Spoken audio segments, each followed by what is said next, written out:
watching Shalom TV, celebrating Jewish culture. Funding for Shalom TV has been provided by the following.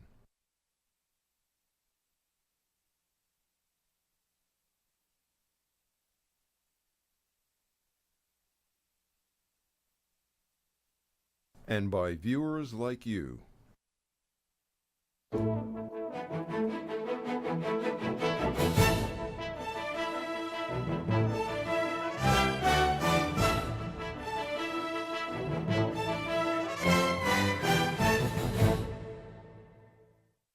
On November 1st, 2010, Steve Gutteau, the extremely creative and courageous head of an outstanding organization known as the JCPA, the Jewish Council on Public Affairs, convened a prestigious panel of community leaders at the offices of the UJA-Federation of New York, all of whom joined in supporting Steve's call for a statement on civility to combat the kind of vitriol which so often characterizes political and social arguments on the American scene, and which unfortunately also tend to characterize the way in which Jews speak to each other today on such matters as supporting the State of Israel or the peace process and the various forms of Jewish observance in the Jewish community.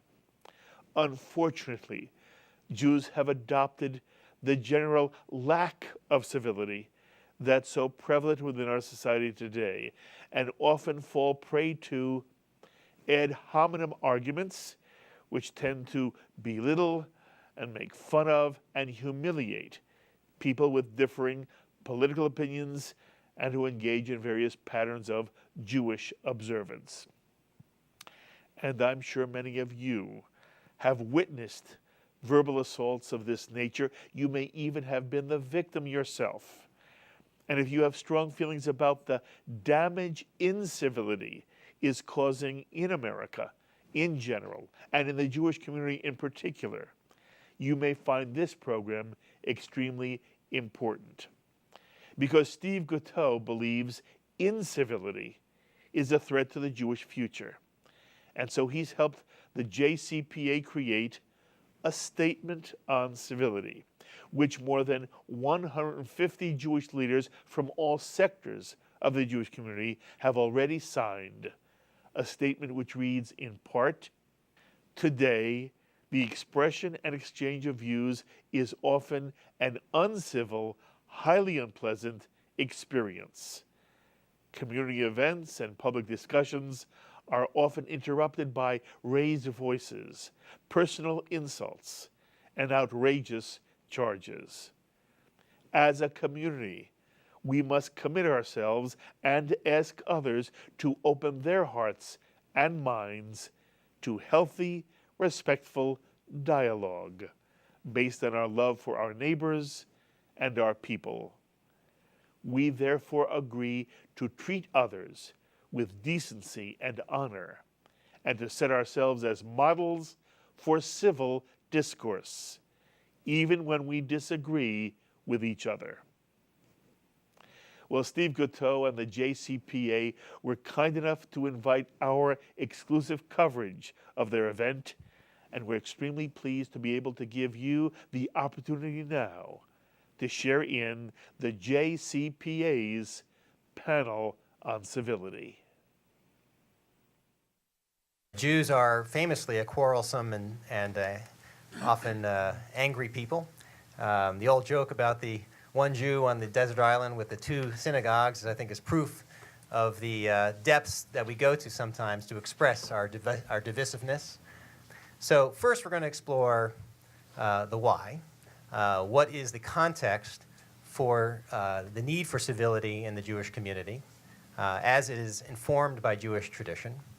And then we'll talk amongst ourselves here about some of our own experiences, and then we'll explore the how, which is the how can we take our weaknesses and turn them into strengths.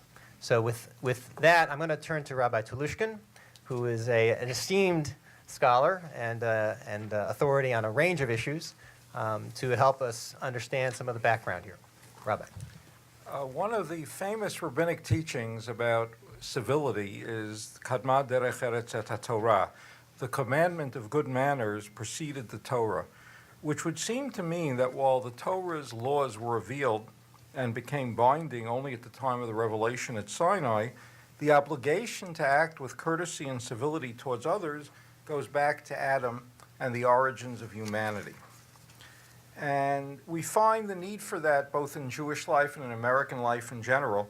I just happened to be reading something I had been researching. I came across a comment that the Republican candidate for president in '96, Bob Dole, had made in referring to President Clinton and Vice President Gore. And he announced, speaking at a Republican event, they are our opponents, they're not our enemies. And, it almost sounded like a refreshingly direct comment in the context of both sides. I'm really on both sides of the agenda, the lack of civility. And I remember something I had seen that Professor Stephen Carter at Yale had said when he was talking about the ugly nature of how divorces are often conducted and the role perhaps that divorce lawyers help in inciting things. And Carter just made a very brief, moving comment. He says, "Goodness knows what the incivility with which we conduct our divorces is teaching our children about how to treat those we once loved and no longer love." The Talmud goes very far in what it thinks is the potential of incivility to inflict terrible evil. There's a famous Gemara in Yevamos that the 24,000 disciples of Rabbi Akiva died because they did not treat each other with respect. And normally people think, what does that mean? It was some sort of a divine punishment. I don't think that's what it was at all. I think it was a natural outgrowth. When people don't treat each other with respect, the mistrust that develops between them makes it impossible for them to cooperate, even when such cooperation is desperately needed.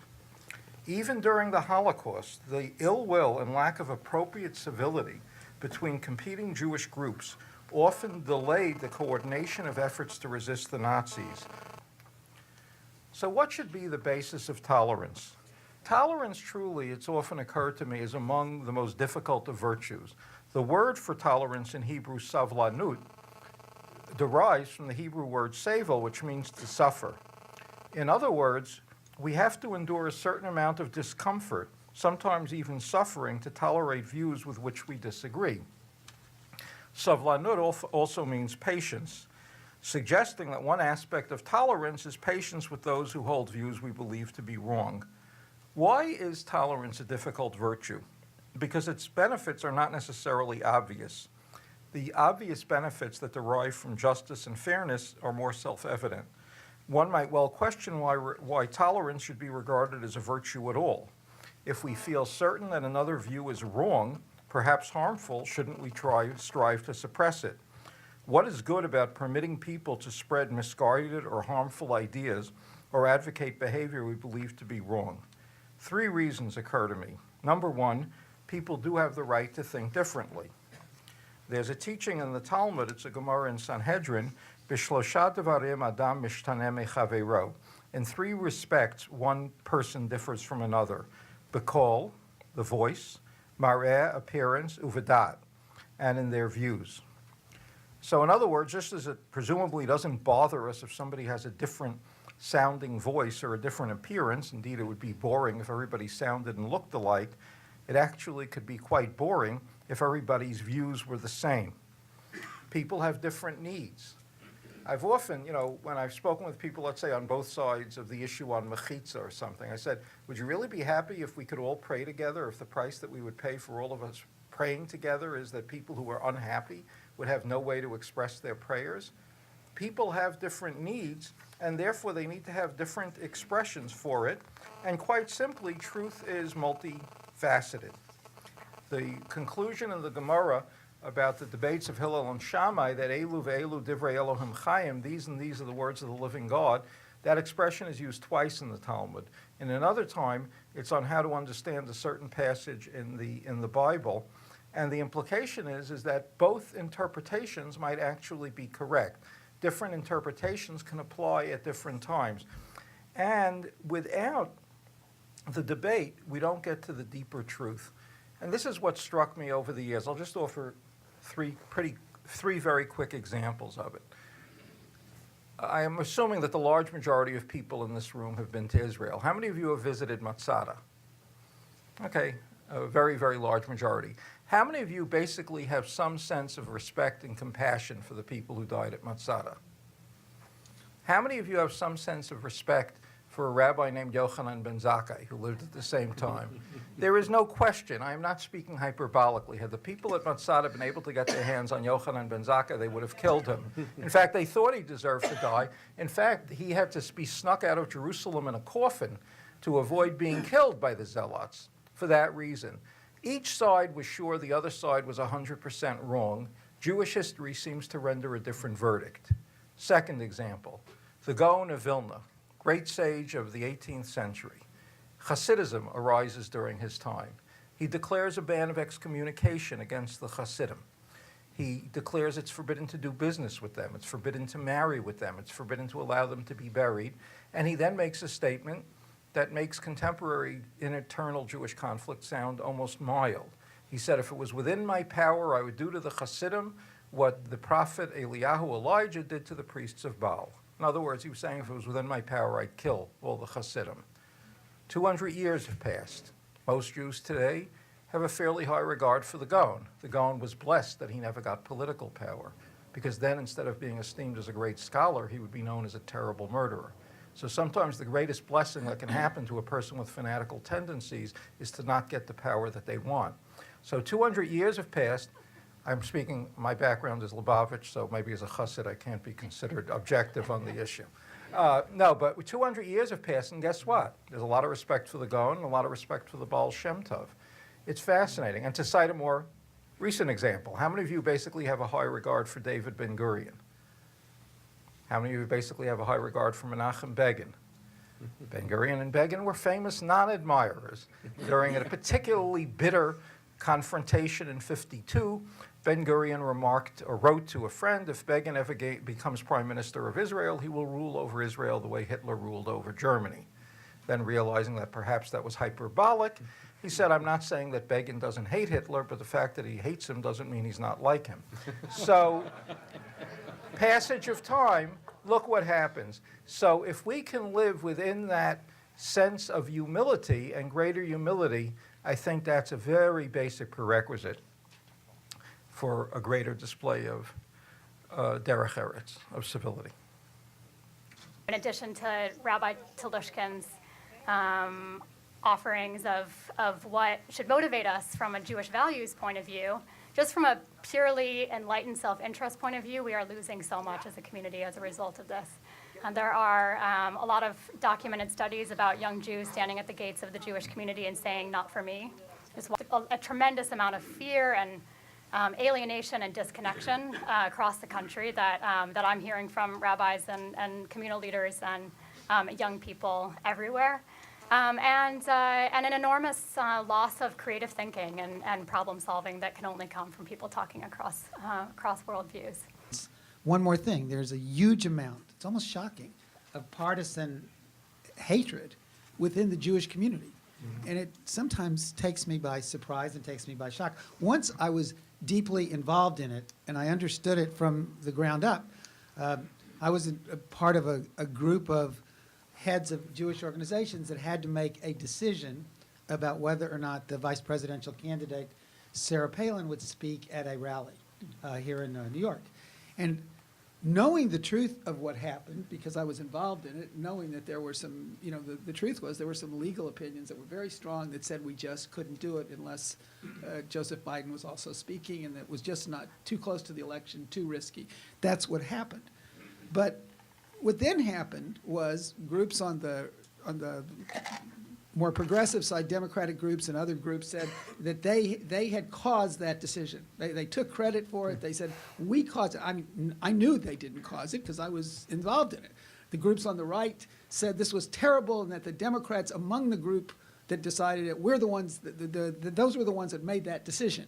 And I watched it, and then I guess to bring it to really home to all of you, that this is something none of you would know. I was traveling so much during this period. And I got back to the office, and there were no less than 500 or 600 emails. And the viciousness of the emails was stunning about me personally, presumptions being made of where I had stood or not stood, and why I had stood where I stood. And secondly, Lawrence, who I worked with, my assistant, put about 20 calls. He asked me if he could get rid of them, 20 phone calls. And I said, you can't get rid of them, but I promise you I won't listen to them for a month. And I waited a couple months. And the level of horror, it took me by surprise. It was all about Jews, it was all about Jews. It was all about me being Jewish and not being Jew. That I wasn't really a good Jew because I had stood on one side and this was why. And I'd never felt so viscerally attacked. Well, maybe I had a long time ago, but in a long, long time. And I think it's alive and kicking among our people. That's not very long ago. First of all, in the interest of full disclosure, I am, among other things, a divorce lawyer. So I know that Rabbi Telushkin spoke very nicely about divorce lawyers earlier, so I'm going to try to. There have been many times when I have been ashamed of myself for the way I behaved in connection with a divorce proceeding, where I felt the other side, of course, was acting unreasonably. The cardinal rule, can I say that here? I guess the cardinal rule is, I tell my clients, and I try to live by this, is you want to get through this process with as much dignity and integrity as possible. And I say that because when you get to the other side, and you will get to the other side, I tell my clients, and hopefully in a more wholesome and full way, you want to be able to look back at this time and say that you acted reasonably. So dignity and integrity is always that. But there's always something that goes through my head when I get to that point, and it's, you know, how we teach our children, right? When you're getting to that point where you think you're going to do something wrong, and you try to hold yourself back. And I had the good fortune this weekend of studying with Blu Greenberg, among others, and he reminded me of those words that we should think about whenever we get to the point of being uncivil. And there are really two sources for this that always come into my mind. One is the Grateful Dead, and one is Blu Greenberg. And I Those would two guess, go together all the time. yeah, I would guess it's the first time Blu has been spoken of in the same context as the Grateful Dead. The Grateful Dead have a very well-known song that asks the simple question, are you kind? Are you being kind in the context of this conversation? And Blu reminded us when talking this weekend about holiness in a secular age that there are three attributes, three divine attributes for each individual that we should keep in mind, as difficult as it may be, and that is that each individual has infinite potential value, that each individual is unique, and each individual is equal to the other. And so I always try to keep those kinds of things in my mind when I approach that opportunity to become uncivil and try to not avail myself of it. How many people here wish they had better control over their tempers? How many people here are seated next to someone who they wish had I had evolved a principle years ago that if you guide yourself by this principle, you will never again, when angry, no matter how angry, will say something that will cause an irrevocable break in a relationship. And that is, no matter how angry you are at another person, restrict the expression of your anger to the incident that provoked it. As long as you stay focused on the incident, it is unlikely you will say something so horrible. It's when you start going beyond it, you know, recalling things that have been said years earlier, using words like always and never. And people ask me, do you really live by it? And I really have. I can think of a few times when I have violated it, and I can say this without exception. Any time I have violated it, I have come to regret it. Even though I don't regret the fact I thought I had a right to be angry, but I violated it. So I evolved yet another principle, which also came out of an incident. Somebody had done something that had profoundly hurt me. And I wrote a letter to the person. But I realized, I knew myself well enough to know how fair could I be. So I showed the letter to a number of people, and two of them told me to remove the same paragraph. In light of what you just said, one of the two was Yitz. Yeah. And two of them said, this is not a fair thing to say. And I've known it ever since, by the way. If I've ever gotten like I haven't happened often, if I ever get a really harsh letter, I think this person didn't show it to anybody. So those are two guidelines for my own life. There are two kinds of people that deal with the internet, with email. She said there are those who write their thoughts and press send, She says, and that's one kind. This was not even about civility, but it really is. She says, and then there are those who write what they think and then stop and rewrite what they think in a way that actually is not going to cause pain and damage and edginess. And, I was thinking about it when she said it. I decided I wanted to be in the second group, and I believe I have tried very, very hard to stay there since then. But it was a lesson that I learned, and it's obviously a teachable lesson. The other thing that I wanted to talk, and this is the internet or probably anything else, and Rabbi Joseph, when you said that, it came to my head. I was once running an effort in Texas, and the woman that I was working with, she and I would often just go at like at this. And since I was actually in charge, I was able to make a rule. And the rule was, I called it the 36-hour rule. And when either one of us got upset with the other, we were actually not permitted to say anything for 36 hours, and then we could let the other one have it. And I want to say, we never, ever let the other one have it. We were absolutely, totally calm and with each other. So those are two rules I've got, the 36-hour rule and the special email rule. Okay. Carl? I just wanted to broaden our potential for guilt on this matter beyond what was said before. I'm sure everyone around this table and in this room is a kind and gentle person, even the divorce lawyers amongst us. But if you think of lack of civility as a continuum, and at the extremes, it's horrible statements about someone, ad hominem remarks, demonization, all of that. But there's an aspect of incivility that has to do with how we represent what the other what the other is saying, what the other means. That's something we're all probably guilty of. And sometimes we do it in their presence, and it's hurtful. It makes someone feel invisible and demeaned. And sometimes we do it in their absence, which raises other kinds of ethical issues based on the tradition and other things. And that connects to email as well. It's so hard to represent yourself well in email, and then someone has to interpret what you meant by your glib remarks on the email, and you're off potentially to a very uncivil race. And it's something that's the most common source of incivility that I think we have to take very seriously.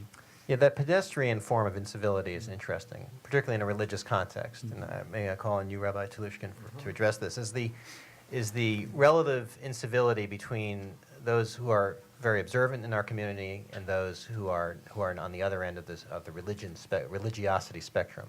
And the incivility, I think, is a two-way street there. And what I'm curious about is to the extent that is really, those are both one-sided conversations. As to say that the religious hold uncivil views of the seculars, and the seculars hold highly uncivil views of the religious. Right, and one of the ways in which they go about doing it is that they always compare the best of their own tradition with the worst of the other. And that's the point, where people don't fairly represent the position with which they disagree.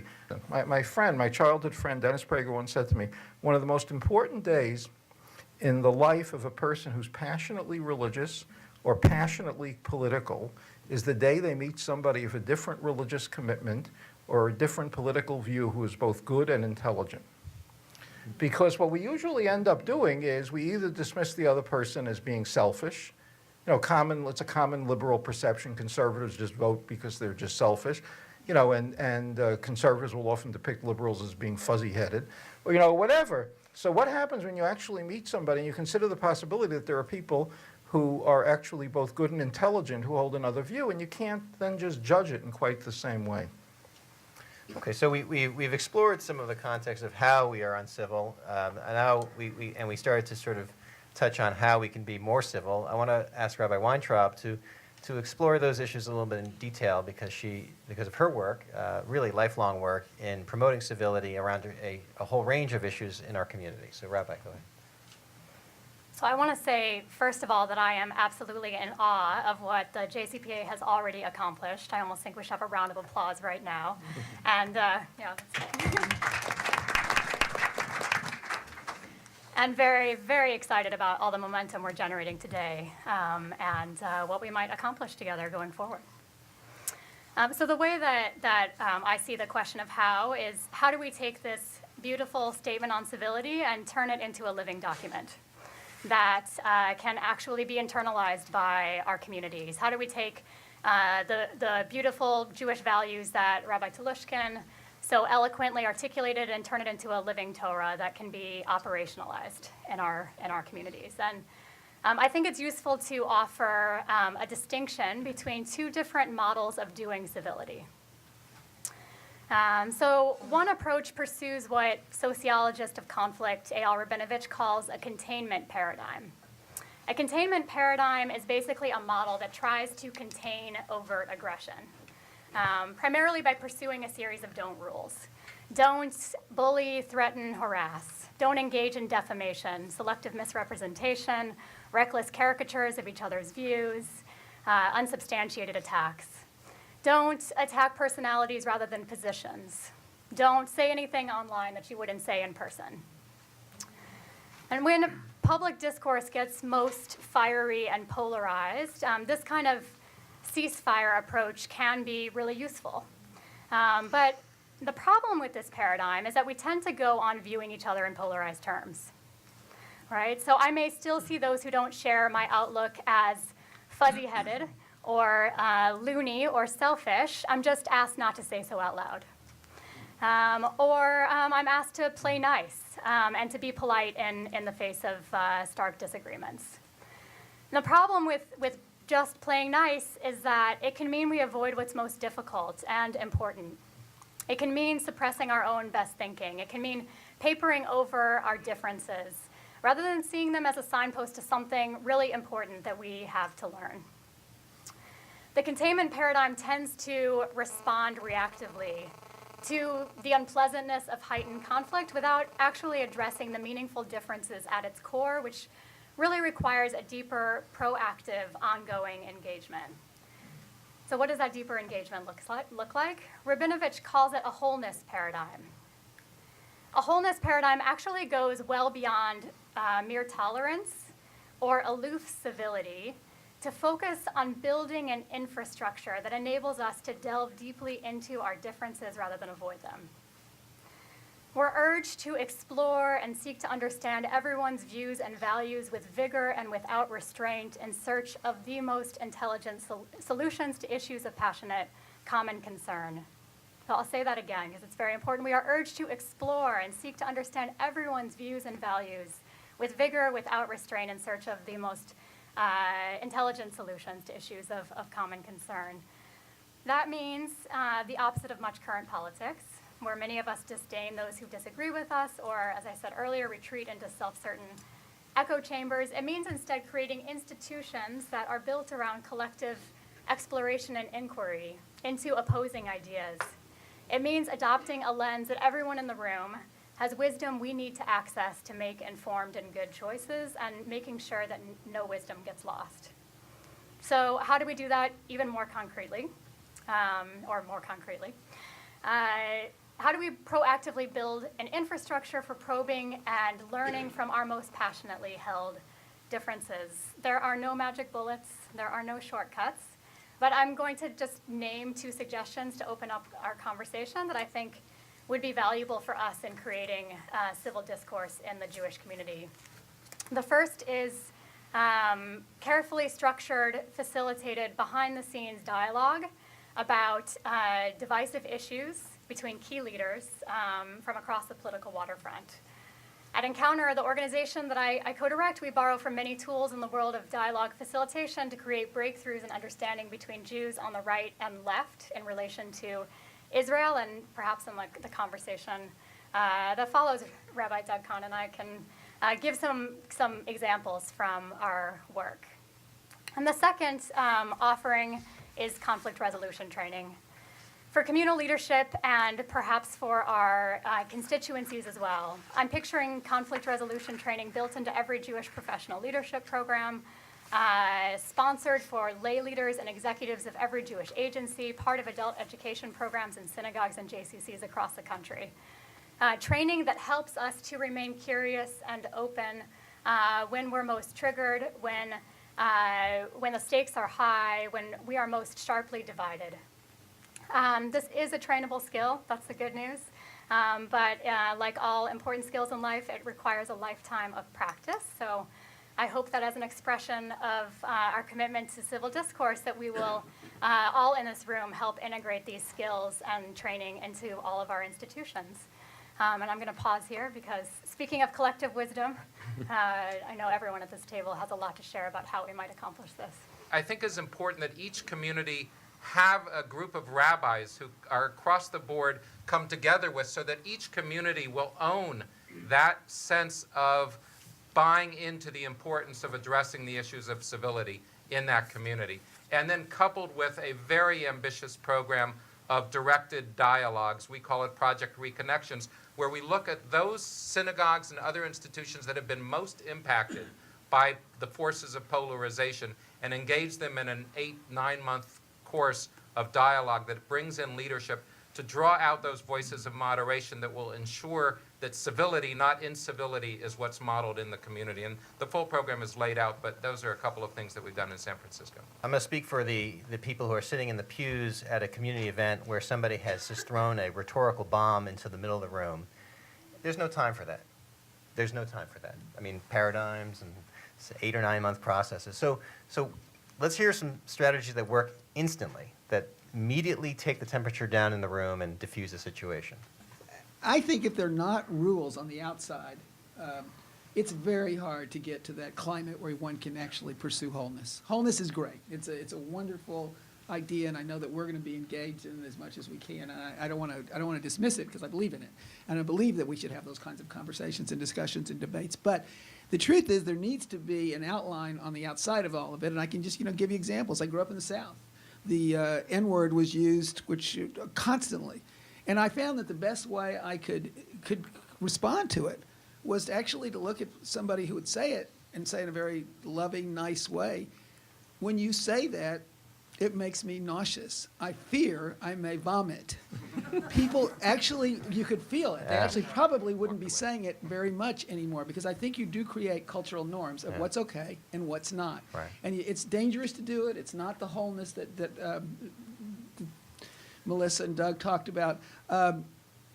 I could call you Rabbi Weintraub and Rabbi Klein, but I have no idea if you'd even know if it was me talking. I'm too close to both of them. But the truth of the matter is, I think you do create cultural norms, because without that, I think we really have too long a road to hoe to get there. We often talk about the need to hear and listen to the other as something that contributes to civility. What we don't often emphasize is the need to make sure they know we heard them, to validate them. I don't know how many people in the room have been involved in a listening exercise, which is when you first hear about it, it sounds like a hokey idea where you have a conversation between two people, and before you can talk, you have to say to the other what you heard them say in ways they are comfortable you heard them. And then you can say whatever you want to say. Validation is profoundly important, because one of the greatest enemies of civility is the sense of invisibility, the sense of not being heard. And even the story, when someone throws a bomb in the center of the room, I have no magic formula for that. But if in the introduction to the conversation about that subject, the moderator, the chair, said something that showed understanding and respect for why some people feel very strongly about a particular point of view on that, it may mitigate the likelihood of the bomb being thrown in the center of the room. Blu, yes. I'm thinking, as I'm listening to the conversation, thinking about 4.5 years, difficult years of participating in Jewish and Palestinian women's dialogue. And I learned many things from that dialogue, including changing some of my political views, and which I won't go into now, but we had a facilitator. We had facilitators for our group. We had 10 Palestinian and 10 Jewish women. And what was interesting was that the Jewish women had covered the range of views, political views on Israel, from certainly the far left. I know we don't like to always define people in these terms, but I say the far left to the not so far right. But definitely the right was represented. And what was interesting was that the Palestinian women had one view, and we would caucus. We set time aside for Jewish and Palestinian women's individual caucuses, and the Palestinian women always came back with one view, and the Jewish women always came back with multiple views, which was, I thought, was to our credit. I actually think that I hope that they learned something, because in the end, after 4.5 years, there was basically no self-criticism on the part of the Palestinian women, and a lot of self-criticism, maybe sometimes a little too much, by the Jewish women. But the presence of a facilitator in this, very controversial engagement that was going on, periodically. We would go meet for weekends or long day meetings. Really saved the group, enabled it to go on, and so that you can have the internal dialogue at the same time that you're going, at the same time the external dialogue, I'm not using the right terms here, but is taking place.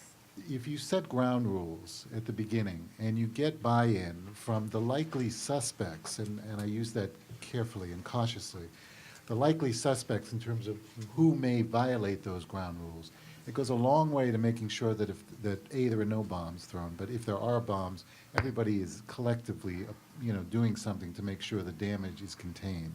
That's, I think, very good. The other thing I wanted to add is to what Blu had said about self-criticism.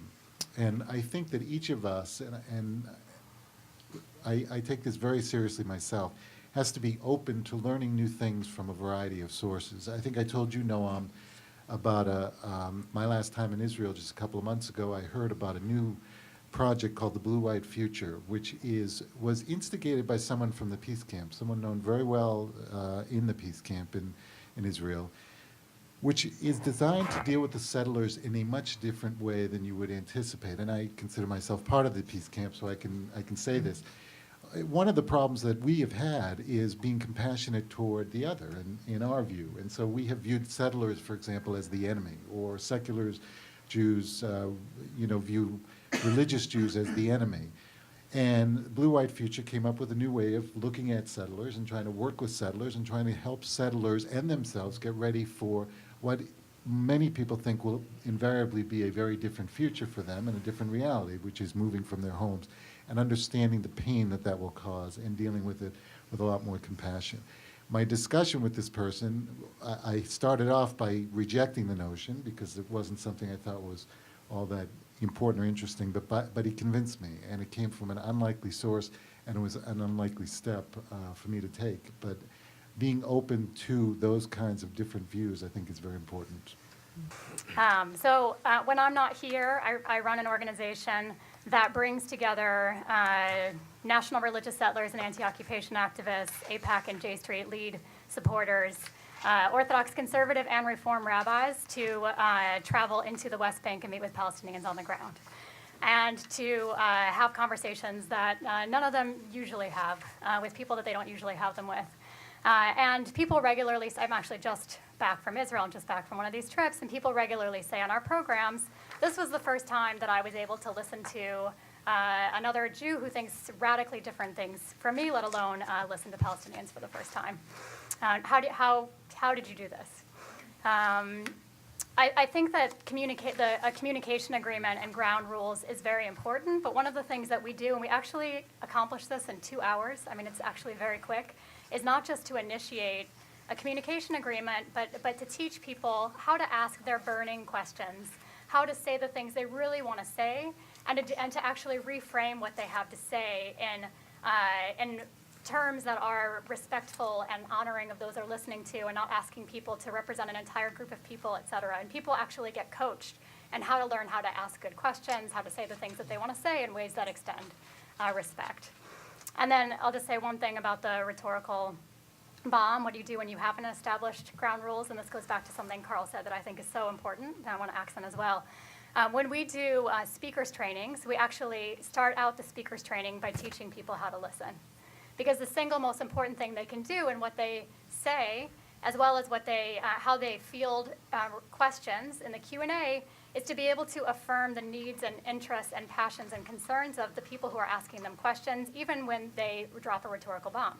So exactly as Carl said, often when someone drops a rhetorical bomb, they're not feeling seen. And teaching people how to do that so that they can make room for what they have to say, while also demonstrating that they do get it. They affirm where the other person's coming from, and it doesn't mean that they don't disagree, but that there's room for both of them to affirm what they think.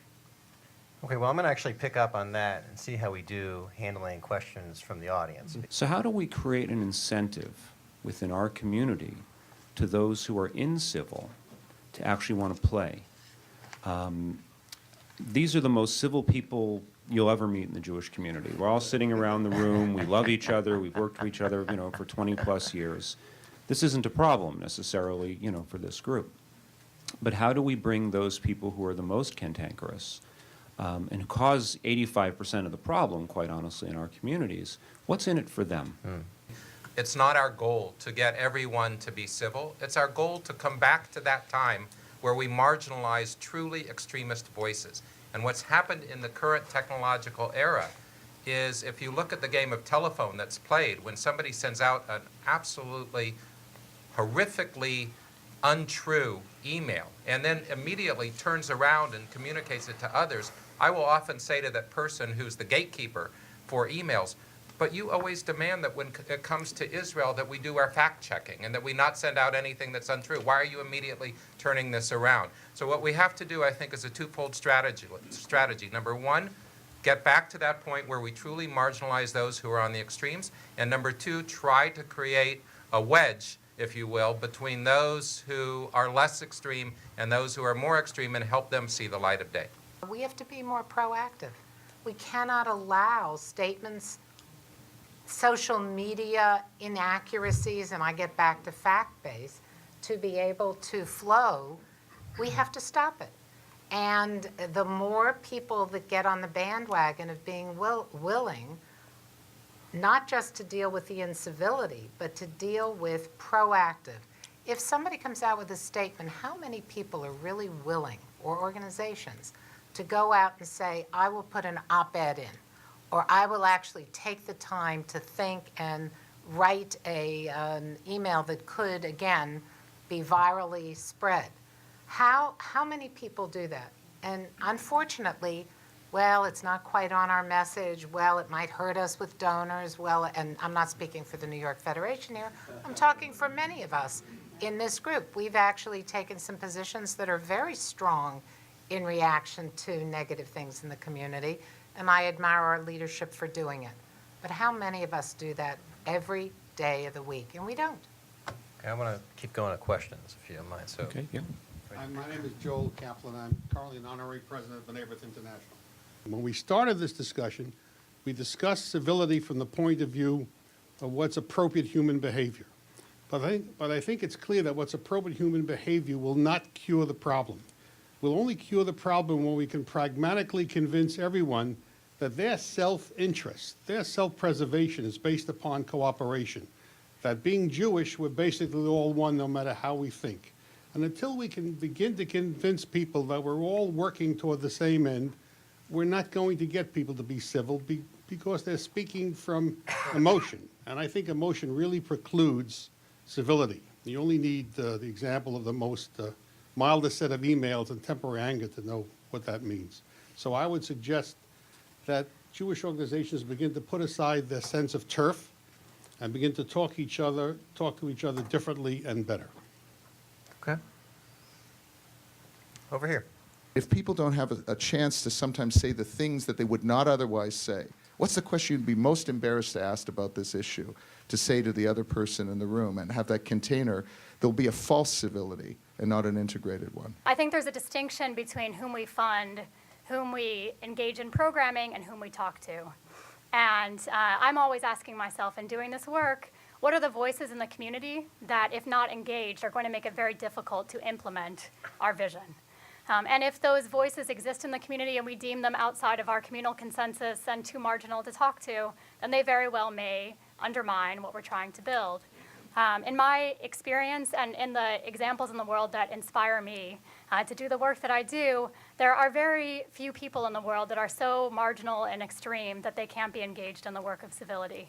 And this goes to something that Louise said about, what I heard was this kind of skepticism about, are we going to, be able to get the bomb throwers or the troublemakers into these kinds of dialogues? One of the historical examples that most inspires me is the work of groups that brought together pro-life and pro-choice activists, including some of the most extreme, throughout the 90s in 20 cities across America. These were mostly behind-the-scenes conversations. Amazing miracles emerged from 8 years of dialogue behind the scenes of people who were involved in this work and, many points along the way. And I myself have seen people who I'm sure many of us in this room might label as extreme, who have been encouraged to have a more complex, nuanced, sophisticated understanding of the situation, certainly to affirm the dignity of those with whom they disagree through the process of dialogue. This concludes our program, and thank you very much. The problem derives from the fact that, first of all, a certain lack of humility. People have a tendency to think that the positions that they're advocating are so exclusively right, and the positions being advocated by those that they oppose are so totally wrong that if their point of view is not listened to, catastrophe will ensue. And the more that one is inclined to feel that the alternative to their position is catastrophe and chaos, the more they're going to be apt to advocate uncivil behavior towards those, because in the name of survival, anything can be justified. So we have to more think to ourselves the possibility that even if we feel there is more truth on our side than the opposing side, what are the truths we can pick up from the opposite position? And anytime we can try and draw up guidelines that are going to draw more people into the community in a civil way, will have very positive effect. I think Jews care passionately, whatever point they are on the spectrum, the ideological spectrum, they care passionately about the Jewish future, and they have strong feelings. And sometimes it's important to have multiple opinions because there's no one answer. And we have to be able to talk in order to come to solutions. The issues are very complex and the solutions are difficult, and so we have to have the whole community behind whatever solutions we come up with, and we can't come to a unified solution unless we have civil discourse. Oh, I think one can be very passionate and very civil at the same time. I mean, it takes only a little discipline and a little learning. But if you have that learning and that discipline, it's easy. I mean, I have great passions, but I know that on my best days, I can express those passions civilly, and I try very hard. And also making sure that you make room so that people can hear each other. Otherwise, if we self-limit the ideas that we listen to, then we're not going to have the ideas we need to come up with the best decisions, because one doesn't know that. I mean, in the Talmud, every decision, every opinion is put down. And sometimes at the end of a chapter, there's no opinion that wins. There's no victory. They're just, all the opinions are there, so on any issue you can actually go back and use it for another time. I say this as a person who's grown older and has seen a lot of my opinions that I used to think were idiotic are now my opinions that I think are great. So it's fascinating to me that it's important to keep things within the framework of wholeness. We would be pleased to send a complimentary DVD of this program to anyone who can send a tax-deductible contribution of $36 or more to the nonprofit organization Jewish Education in Media to help support our programming. Tax-deductible checks may be made out to GEM and mailed to GEM, Post Office Box 180, Riverdale Station, Bronx, New York, 10471. Please indicate the program for which you would like a DVD, and we thank you for your kind support.